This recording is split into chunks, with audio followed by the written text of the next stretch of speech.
الحمد لله نحمده ونستعينه ونستغفره ونؤمن به ونتوكل عليه ونعوذ بالله من شرور أنفسنا ومن سيئات أعمالنا من يهده الله فلا مضل له ومن يضلله فلا هادي له ونشهد أن لا إله إلا الله وحده لا شريك له ونشهد أن سيدنا وسندنا ونبينا ومولانا محمدا عبده ورسوله صلى الله تعالى عليه وعلى آله وأصحابه أجمعين أما بعد فأعوذ بالله من الشيطان الرجيم بسم الله الرحمن الرحيم ولا تجعل يدك مغلولة إلى عنقك ولا تبسطها كل البسط فتقعد ملوما مدحورا وقال النبي صلى الله عليه وسلم الاقتصاد في النفقة نصف المعيشة أو كما قال عليه الصلاة والسلام صدق الله مولانا العلي العظيم وصدق رسوله النبي الكريم ونحن على ذلك من الشاهدين والشاكرين والحمد لله رب العالمین۔ اسلام ہمیں دنیا اور آخرت دونوں کی بہتری کے بارے میں بہترین تعلیمات دیتا ہے اور زندگی کے ہر کام کے بارے میں بتاتا ہے کہ اس کام کو کرنے کا بہتر طریقہ کیا ہے۔ اس لیے ہمیں اسلامی تعلیمات کو جاننے کی، ان کو سمجھنے کی اور ان پر عمل کرنے کی ضرورت ہے۔ اسلامی تعلیمات میں سے ایک اہم تعلیم کفایت شعاری کی بھی ہے۔ کفایت شعاری کا مطلب یہ ہے کہ ہر مسلمان کم سے کم چیزوں پر گزارا کرنے کی کوشش کرے اور اپنی ضروریات کم سے کم چیزوں میں پوری کرنے کی کوشش کرے، اور اپنے ہر کام میں اس بات کو دیکھے کہ کم سے کم کتنی چیز میں میری ضرورت پوری ہو سکتی ہے۔ آج ہر آدمی کو یہ شکایت ہے کہ یہ مہنگائی بہت زیادہ بڑھ گئی، واقعی مہنگائی زیادہ ہو گئی ہے۔ دوسری شکایت یہ ہے کہ یہ اخراجات پورے نہیں ہوتے۔ جس شخص کی ماہانہ آمدن 40,000 روپے ہے وہ بھی یہ کہتے ہیں اخراجات پورے نہیں ہوتے۔ جس کی 80,000 روپے آمدن ہے وہ بھی کہتے ہیں اخراجات پورے نہیں ہوتے۔ جس شخص کی 2 لاکھ روپے آمدن ہے وہ بھی کہتے ہیں کہ جی اخراجات پورے نہیں ہوتے۔ تو سوال یہ اخراجات کیسے پورے ہوں گے؟ اس کا طریقہ اسلام نے ہمیں کفایت شعاری کے صورت میں بتایا ہے۔ اللہ تعالیٰ نے، اللہ کے نبی صلی اللہ علیہ وسلم دونوں نے اس بارے میں تعلیمات دی ہیں۔ اللہ کے نبی صلی اللہ علیہ وسلم کی تعلیم یہ ہے، آپ نے فرمایا الاقتصاد فی النفقۃ نصف المعیشہ، کہ خرچ میں درمیانی چال چلنا آدھی معیشت ہے۔ جب آدمی خرچ کرے تو اس وقت درمیانہ راستہ اختیار کرے، یعنی ایک چیز جو ایک مسلمان مرد نے، عورت نے استعمال کرنی ہے وہ بہت مہنگی ہے، دوسری چیز بہت سستی ہے اور تیسری چیز درمیانی ہے، تو کوشش کریں کہ درمیانی چیز استعمال کریں، نہ بہت اپنی حیثیت سے بڑھ کر استعمال کریں اور نہ حیثیت سے بہت کم استعمال کریں۔ نہ تو بخل ہونا چاہیے کہ انسان کو ایک چیز کی ضرورت ہے اور اسی گنجائش بھی پاس ہے، وہ چیز لے سکتا ہے پھر بھی نہیں لیتا، یہ بھی شرعی لحاظ سے برا ہے۔ یا اللہ نے استطاعت گنجائش دی ہے، اس سے بہت ہلکی گھٹیا چیزیں انسان استعمال کرتا ہے، یہ بھی ٹھیک نہیں ہے۔ نبی کریم صلی اللہ علیہ وسلم کے پاس ایک شخص آئے تو انہیں کپڑے پھٹے پرانے تھے اور ان کا جسم میلا کچیلا تھا، تو آپ نے ان سے پوچھا کہ کیا اللہ تعالیٰ نے آپ کو مال و دولت عطا فرمائی ہے؟ انہوں نے کہا جی ہاں۔ پوچھا کیا دیا ہے؟ تو اس شخص نے کہا جی میرے پاس اونٹ بھی ہیں، گھوڑے بھی ہیں، بکریاں بھی ہیں، غلام بھی ہیں۔ تو آپ نے فرمایا کہ آپ نے اپنی حالت کیسے کی ہوئی ہے؟ اللہ تعالیٰ اپنے بندے کے جسم پر اپنی نعمت کا اثر دے کر خوش ہوتے ہیں، اپنی حالت تبدیل کرو۔ تو آپ نے انہیں اپنی حالت کے بدلنے کا اور بہتر کرنے کا حکم فرمایا۔ تو دیکھیں بخل کرنا بھی درست نہیں ہے۔ بعض لوگ معاشرے میں ایسے بھی ہیں جن کو اللہ تعالیٰ نے بہت نعمتوں سے نوازا ہوا ہے، لیکن وہ اپنی ذات پر بھی جائز طریقے سے اعتدال کے ساتھ خرچ نہیں کرتے۔ بیمار ہوں تو دوا نہیں لیتے، بھوک لگی تو اچھے طریقے سے کھانا نہیں کھاتے، اور اپنی زندگی میں گرمی سردی سے بچنے کے لیے کوئی سہولت پیدا نہیں کرتے۔ تو یہ طریقہ بھی درست نہیں ہے۔ اور دوسرا طریقہ کہ آدمی حد کراس کر جائے، اپنی استطاعت سے زیادہ خرچ کرے اور لوگوں سے قرضے لے، قرض چڑھ جائے، تو یہ طریقہ بھی شرعی لحاظ سے درست نہیں ہے۔ اللہ کے نبی نے جو فرمایا کہ خرچ میانہ روی اختیار کرنا عادی معیشت ہے، تو ہمارے جو بڑے اخراجات ہیں وہ 3-4 ہوتے ہیں۔ نمبر 1 خرچہ ہوتا ہے کھانے پینے کا۔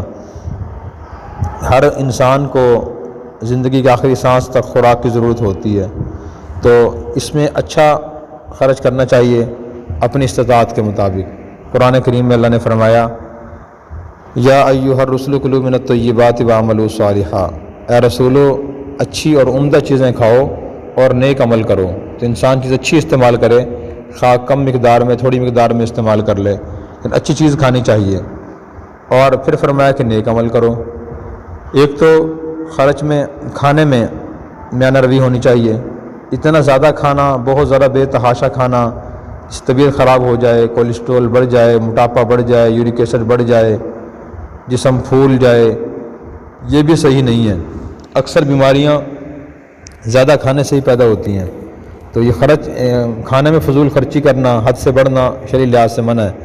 اللہ تعالیٰ نے ارشاد فرمایا کلوا واشربوا ولا تسرفوا انہ لا يحب المسرفین، کہ تم کھاؤ اور پیو اور فضول خرچی نہ کرو، ولا تسرفوا اسراف نہ کرو، فضول خرچی نہ کرو، انہ لا يحب المسرفین، بے شک اللہ فضول خرچی کرنے والوں سے محبت نہیں فرماتے۔ کھانے پینے فضول خرچی کا مطلب کیا ہے کہ ایک آدمی کو بھوک تو ہے 2 روٹی کی، لیکن وہ کہتا ہے چونکہ سالن اچھا بنا ہوا ہے، یہ دل چاہ رہا ہے چلو میں 3 اور 4 کیوں نہ کھا لوں، یہ دوسری تیسری چوتھی جو روٹی ہے یہ فضول خرچی ہے۔ اسی طرح ایک شخص نے کھانا تو کھایا ہوا ہے، پیٹ میں گنجائش نہیں ہے، بھوک نہیں ہے، لیکن وہ کہتا ہے کہ میرے سامنے اچھا کھانا آ گیا ہے، اب میں کیوں نہ کھا ہی لوں، چلو دوبارہ شاید پتہ نہیں کب ملے گا یہ کھانا، یہ فضول خرچی ہے۔ تو کھانا انسان بھوک ختم کرنے کے لیے کھاتا ہے، جسم میں طاقت قوت پیدا کرنے کے لیے کھاتا ہے۔ اگر پیٹ بھرا ہوا ہے اور بھوک نہیں ہے تو پھر کھانے کی ضرورت نہیں ہے۔ اس کے بعد جو آدمی کھا رہا ہے فضول خرچی کر رہا ہے۔ ایک تو ہمیں کھانے پینے میں میانہ روی اختیار کرنی چاہیے، اور ضرورت سے زیادہ کھانا خود نقصان دہ ہے، تو خود بھی نہ کھائیں، اپنے بچوں کو بھی اس کی تعلیم دیں اور تربیت کریں کہ ضرورت سے زیادہ نہ کھائیں۔ نبی کریم صلی اللہ علیہ وسلم کے پاس مدینہ میں ایک حکیم آئے، کافی عرصہ وہاں رہے، ان کے پاس مسلمان تو علاج کے لیے گئے نہیں، یہ بہت کم گئے۔ انہوں نے آ کر حضور سے شکایت کی کہ جی میں اتنے عرصے سے مدینہ میں لوگوں کے علاج کے لیے رہ رہا ہوں، لیکن لوگ علاج کے لیے نہیں آتے، یہ بہت کم آتے ہیں، اس کی کیا وجہ ہے؟ تو آپ صلی اللہ علیہ وسلم نے ارشاد فرمایا کہ اہل مدینہ میں 2 اچھی عادتیں ہیں، اس وجہ سے یہ کم بیمار ہوتے ہیں۔ ایک عادت تو یہ ہے جب تک سچی بھوک نہ لگے یہ کھانا نہیں کھاتے۔ دوسری عادت یہ ہے کہ جب بھوک لگتی ہے تو اچھی طرح پیٹ بھر کر نہیں کھاتے، بلکہ یہ جب بھوک کی گنجائش باقی ہو پیٹ میں تو یہ کھانا چھوڑ دیتے ہیں، اس وجہ سے انہیں یہ کہ یہ بیمار زیادہ نہیں ہوتے۔ تو دیکھیں بڑی پیاری عادت ہے، اس سے رزق کا نقصان بھی نہیں ہوتا بہت ضرورت سے زیادہ کھانے سے، اور انسان کی صحت بھی اچھی رہتی ہے۔ تو پہلی چیز تو ہے کھانے میں میانہ روی اختیار کرنا، اس میں فضول خرچی نہ کرنا، اتنا کھانا بنانا کہ کھانا ضائع نہ ہو۔ گھروں میں بعض اوقات اتنا کھانا بنایا جاتا ہے کہ روٹیاں سالن بہت بچ جاتا ہے، ضائع ہو جاتا ہے، یہ بھی طریقہ درست نہیں ہے۔ اچھی طرح حساب کرے پکانا چاہیے، حساب سے کھانا چاہیے، چیز کم بھی نہ ہو اور بہت ذرا بچ کر ضائع بھی نہ ہو، اس کا خیال کرنا ضروری ہے۔ کوئی چیز اگر بچ بھی جائے، ضائع بھی ہو جائے، بچ جائے تو اسے ضائع نہ کیا جائے، جانوروں کو پرندوں کو رکھ دی جائے تاکہ وہ استعمال کر لیں۔ تو ایک تو کھانے پینے میں احتیاط ضروری ہے، دوسرا پانی کے بارے میں احتیاط ضروری ہے کہ پانی دیکھ دیکھ کر ضرورت کے مطابق استعمال کیا جائے، وضو کرتے ہوئے، غسل کرتے ہوئے، کپڑے دھوتے ہوئے ضرورت سے زیادہ پانی استعمال کرنا کفایت شعاری کے خلاف ہے۔ نبی کریم صلی اللہ علیہ وسلم نے سعد اللہ عنہ کو دیکھا کہ پانی وضو کرنے میں بہت زیادہ استعمال کر رہے تھے، تو آپ نے فرمایا کہ ما ھذا الشریف یا سعد، اے سعد یہ کیسی فضول خرچی ہے؟ تو انہوں نے عرض کیا کہ یا رسول اللہ کیا نیک کام میں وضو میں بھی فضول خرچی ہوتی ہے؟ تو آپ نے فرمایا کہ ہاں ہر کام میں فضول خرچی ہوتی ہے، جب آپ کسی بھی موقع پر کوئی چیز ضرورت سے زیادہ استعمال کریں تو فضول خرچی ہے۔ پھر آپ نے فرمایا کہ اگرچہ آپ جاری نہر چلتی نہر کنارے بیٹھے ہوں تو پھر بھی آپ کو فضول خرچی نہیں کرنی چاہیے۔ تو دیکھیں اگر آدمی چلتی نہر کنارے بیٹھا ہو، پانی زیادہ استعمال بھی کر لے تو پانی کم نہیں ہوتا، لیکن پھر بھی آپ نے امت کو یہ تعلیم دی ہے کہ ہر چیز کو اپنی ضرورت کے مطابق ہی استعمال کریں، خاص سامنے کتنی ہی زیادہ چیزیں رکھی ہو، آپ کا تعلق واسطہ اس چیز سے نہیں، اپنی عادت سے ہے کہ آپ ضرورت کے مطابق استعمال کریں۔ آپ نے اس چیز کا حساب دینا ہے، اللہ تعالیٰ حساب لیں گے کہ بتاؤ فلاں چیز ضرورت کے مطابق استعمال کی تھی یا ضرورت سے زیادہ استعمال کی تھی۔ تو غسل کرتے وضو کرتے ہوئے شاور کو، ٹونٹی کو، فوارے کو ضرورت کے مطابق کھولا جائے۔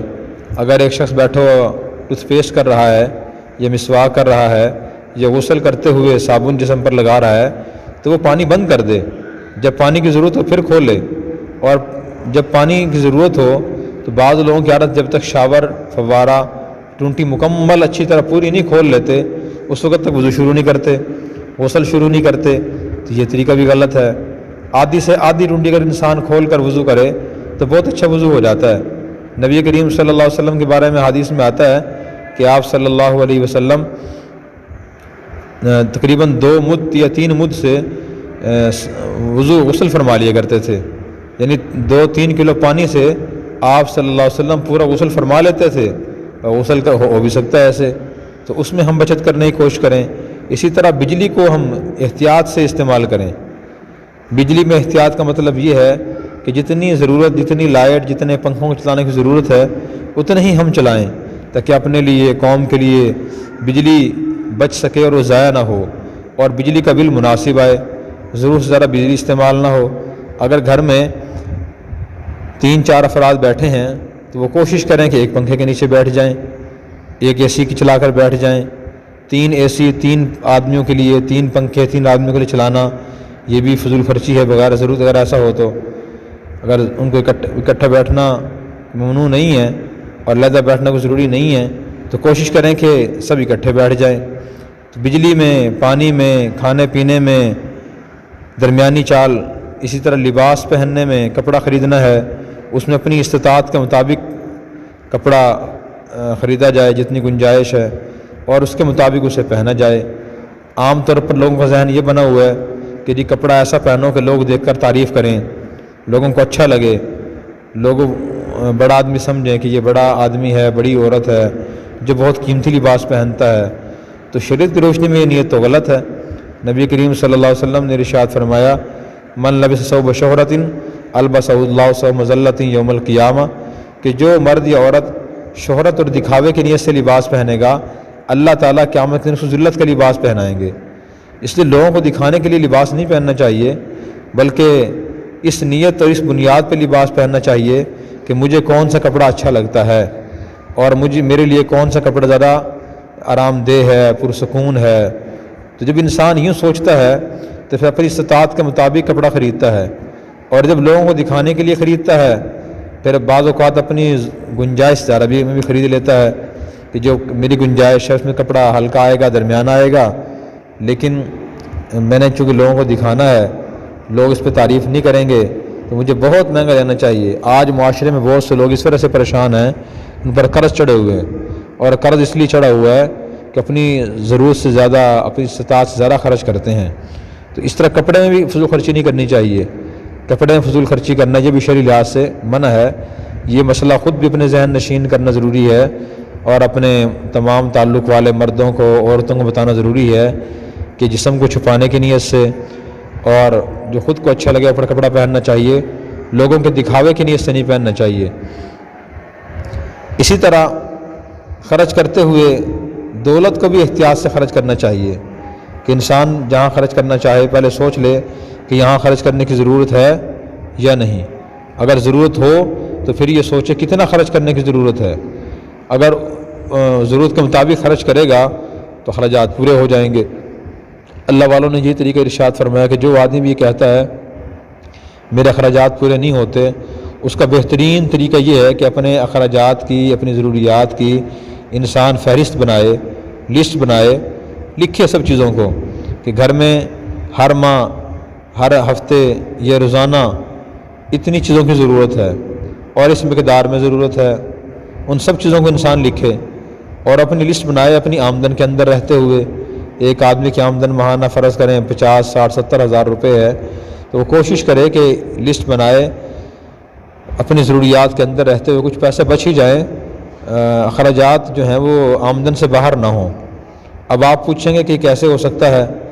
وہ ایسے ہو سکتا ہے جتنی بھی ہماری ضروریات ہیں، کھانے کی، پینے کی، رہائش کی، کپڑے کی، جوتے کی اور اخراجات کی، تو ان کے 3 پیمانے ہیں۔ ایک پیمانہ ہوتا ہے بہت بڑا، اونچا پیمانہ، اعلیٰ پیمانہ، دوسرا ہوتا ہے درمیانہ، اور تیسرا ہوتا ہے ادنا، چھوٹا پیمانہ، چھوٹا معیار۔ مثلاً ایک شخص کپڑا خریدنا چاہتا ہے تو اسے وہ کپڑا 4-5 ہزار کا سوٹ ہی مل سکتا ہے، اور اسی طرح 1500 کا ہی مل سکتا ہے، 700 کا ہی مل سکتا ہے، 1000 روپے کا ہی مل سکتا ہے۔ اب دیکھیں 3 پیمانے ہو گئے، 5000 کا سوٹ، 1500، 2000 کا سوٹ، 1000 کا سوٹ۔ اب انسان اپنی گنجائش دیکھے کہ میں قوت خرید میرے اندر کتنی ہے، میں کون سا کپڑا خرید سکتا ہوں، 2000 والا، 1500 والا یا 1000 روپے والا۔ جتنی گنجائش ہو تو اس کے مطابق لسٹ بنا لیں۔ جو 5000 والے سوٹ نے جسم کو چھپانا ہے، 2000 والے نے وہی کام کرنا ہے، اور 1000 والے نے وہی کام کرنا ہے۔ البتہ اس کی خوبصورتی میں فرق ہوگا۔ خوبصورتی اصل مقصود نہیں ہے، اصل جو مقصد جسم کو چھپانا ہے، جسم کو چھپانا بنیادی مقصد ہے، تو اس کو انسان دیکھ، سطر چھپانا فرض ہے، سطر چھپ جائے گا 1000 والے سوٹ سے بھی۔ تو اسی طرح کھانے میں دیکھیں، کوئی چیز خریدنے میں دیکھیں، گھر میں کوئی چیز لانی ہے، ہر چیز کی یہی طریقہ ہوتا ہے۔ چیزیں بہت مہنگی بھی ہوتی ہیں، درمیانی بھی ہوتی ہیں، اور ادنا بھی ہوتی ہیں۔ تو اگر انسان اپنی اس طرح لسٹ بنائے گا اور لسٹ بنا کے اس کے مطابق خرچ کرے گا تو انشاءاللہ کبھی یہ شکایت نہیں ہوگی اخراجات پورے نہیں ہوتے۔ اخراجات پورے اس لیے نہیں ہوتے کہ انسان اکثر اپنی ضروریات پر تو اپنی استطاعت سے زیادہ خرچ کرتا ہے، یا اپنی خواہشات پر بہت زیادہ خرچ کر دیتا ہے۔ یہ میں عرض کر دوں، ایک انسان کی ضرورت ہوتی ہے اور ایک خواہش ہوتی ہے۔ ضرورت کا مطلب یہ ہے کہ اگر وہ چیز نہ ہو تو انسان کو بہت پریشانی ہو۔ مثال کے طور پر جوتا پہننا ہماری ضرورت ہے، جوتا اگر نہ پہنے تو بہت پریشانی ہوگی، زمین کی ٹھنڈک یا تپش پریشان کرے گی، خطرہ بھی ہے پاؤں میں کوئی چیز نہ چبھ جائے، پاؤں زخمی نہ ہو جائے، تو جسم میں جوتا پہننا ضروری ہے، یہ تو ضرورت ہے۔ لیکن جوتا کتنی قیمت والا لینا ہے، 1000 والا، 2000 والا، 3000 والا، یہ خواہش ہے۔ تو 1000، 500، 800 اس سے بھی جوتا مل جاتا ہے اور ضرورت پوری ہو جاتی ہے۔ تو لیکن خواہش خواہش کی کوئی انتہا نہیں ہے، جتنا مرضی مہنگا جوتا خرید لیں، مہنگا دنیا میں ملتا ہے۔ تو ہماری پریشانی کی وجہ یہ ہے کہ اپنی جو آمدن ہے اس کے اندر رہتے ہوئے انسان خرچ کرنے کی کوشش نہیں کرتا، بلکہ اس سے باہر نکل جاتا ہے، پریشانی شروع ہوتی ہے۔ تو یہ بہت مجرب اور بہترین نسخہ ہے۔ جن لوگوں نے اس پر عمل کیا ہے ان کو یہ شکایت ختم ہو گئی ہے کہ اخراجات پورے نہیں ہوتے۔ تو آج ہی سے تہیہ کریں، اپنے اخراجات کی لسٹ بنائیں، انہیں لکھیں اور پھر اس کے مطابق انہیں خرچ کریں۔ ہر شخص کی چونکہ آمدن مختلف ہے تو اس لیے اس کی لسٹ بھی مختلف بنے گی، ہر چیز لکھیں۔ تو اس طرح کرنے سے اخراجات کنٹرول ہو جاتے ہیں، ضروریات پوری ہو جاتی ہیں۔ اللہ تعالیٰ نے نبی کریم صلی اللہ علیہ وسلم کو یہ بات ارشاد فرمایا کہ وَلَا تَجْعَلْ يَدَكَ مَغْلُولَةً إِلَىٰ عُنُقِكَ وَلَا تَبْسُطْهَا كُلَّ الْبَسْطِ۔ اللہ تعالیٰ نے فرمایا کہ آپ اپنا ہاتھ نہ تو گردن سے باندھ کر رکھیں، گردن سے باندھنے مطلب ہے کچھ خرچ ہی نہ کریں، بخل اختیار کریں، یہ بھی ٹھیک نہیں ہے۔ وَلَا تَبْسُطْهَا كُلَّ الْبَسْطِ، نہ اپنا ہاتھ پورا کھول دیں۔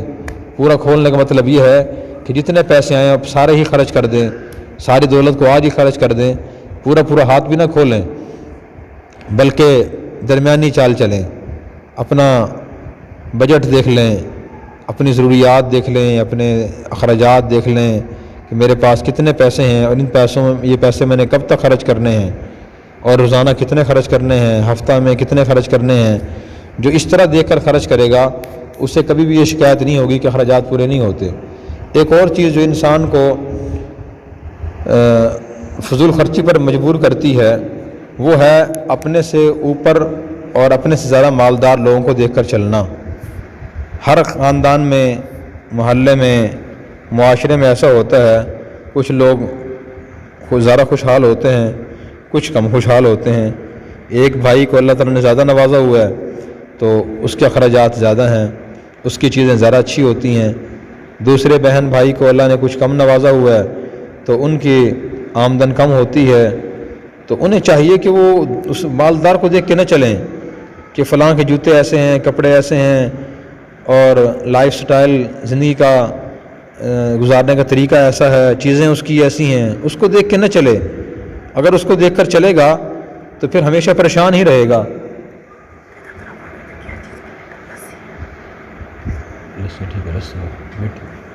تو وہ اس کو دیکھ کر نہ چلے۔ نبی کریم صلی اللہ علیہ وسلم نے اس سے منع فرمایا۔ آپ صلی اللہ علیہ وسلم کے حدیث پاک کا مفہوم ہے، آپ نے فرمایا کہ انظروا الی من هو اسفل منکم ولا تنظروا الی من هو فوقکم، کہ تم دنیا کے چیزوں میں اور معاملات میں، روپے پیسے میں اور سہولیات میں اپنے سے نیچے والے لوگوں کو دیکھیں۔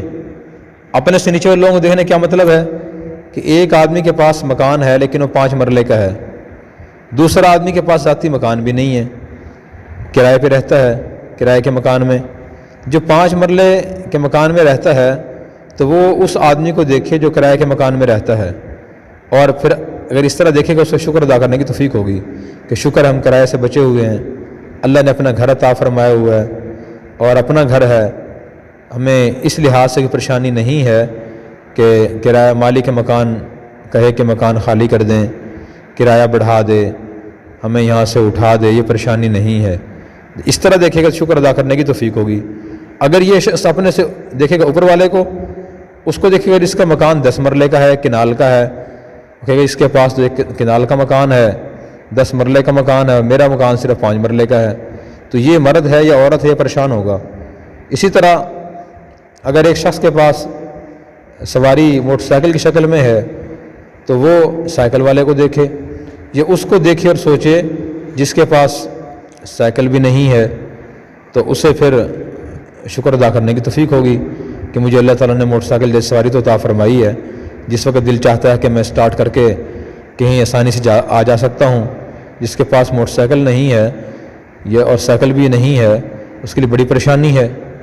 اگر وہ کار والے کو دیکھے گا اور دیکھ کر پریشان ہوگا کہ اس کے پاس کار ہے، میرے پاس کار کیوں نہیں ہے، موٹر سائیکل کی کوئی اہمیت نہیں ہے، یہ تو کوئی خاص سواری نہیں ہے، یہ اس پر بیٹھ کر تو خاص انسان دیکھنے والے کو عزت محسوس نہیں ہوتی، معزز نہیں معلوم ہوتا، تو پھر یہ پریشان ہوگا۔ تو اس لیے اپنے سے نیچے والے کو دیکھیں، دنیا کے لحاظ سے ہر کام میں اسی طرح دیکھیں، آمدن کے لحاظ سے، گھر کے لحاظ سے، اپنی سہولیات کے لحاظ سے، گھر میں چیزوں کے لحاظ سے اپنے سے نیچے والے کو دیکھیں تو شکر ادا کرنے کی توفیق ہوگی۔ اگر دیکھیں گے اوپر والے کو اور اسی کو سوچتے رہیں گے، پریشان ہوتے رہیں گے، ناشکری ہوگی۔ اللہ قانون لئن شکرتم لازیدنکم، اگر آپ شکر ادا کریں گے میں نعمتیں بڑھا دوں گا، اگر آپ ناشکری کریں گے تو میں نعمتیں کم کر دوں گا، یہ اللہ قانون ہے۔ تو ہمیں شکر کا راستہ اختیار کرنا چاہیے تاکہ نعمتوں میں اضافہ ہو، ناشکری کا راستہ اختیار نہیں کرنا چاہیے۔ تو آج گفتگو خلاصہ یہ ہوا کہ مہنگائی واقعتاً زیادہ ہو گئی ہے، اور جو جن کی آمدن کم ہے، متوسط درجے کے آمدن والے لوگ ہیں، ان کے لیے بڑی پریشانی ہے، لیکن اس موقع پر انہیں خاص طور پر نبی کریم صلی اللہ علیہ وسلم کی جو تعلیم ہے، کفایت شعاری، میانہ روی، اعتدال، اس پہ عمل کرنا چاہیے۔ اور اس کا طریقہ یہ ہے کہ اپنے ہر کام میں، ہر موقع پر دولت خرچ کرنے سے پہلے یہ سوچیں کہ یہاں کتنا خرچ کرنے کی ضرورت ہے، ضرورت بھی ہے یا نہیں ہے۔ اپنے ماہانہ اخراجات کی لسٹ بنائیں، اس لسٹ کے اندر رہتے ہوئے خرچ کریں تو انشاءاللہ یہ پریشانی ختم ہو جائے گی۔ اللہ تبارک و تعالی مجھے اور آپ کو ان تمام باتوں پر اخلاص نیت سے عمل کرنے کی توفیق عطا فرمائے۔ وآخر دعوانا ان الحمد للہ رب العالمین۔ دعا فرما لیں۔ الحمد للہ رب العالمین والصلاة والسلام علی سید الانبیاء والمرسلین وعلی آلہ واصحابہ اجمعین۔ ربنا آتنا من لدنک رحمہ وہیئ لنا من امرنا رشدا۔ اللہم انا نسألک تمام العافیہ ونسألک دوام العافیہ ونسألک الشکر علی العافیہ ونسألک الغنی عن الناس۔ اللہم زدنا ولا تنقصنا واکرمنا ولا تہنا واعطنا ولا تحرمنا وآثرنا ولا تؤثر علینا ولا تسلط علینا من لا یرحمنا۔ اے اللہ ہم سب کی پوری امت کے تمام گناہوں کو معاف فرما، تمام بیماروں کو شفاء کامل عطا فرما، مرحومین کی مغفرت فرما۔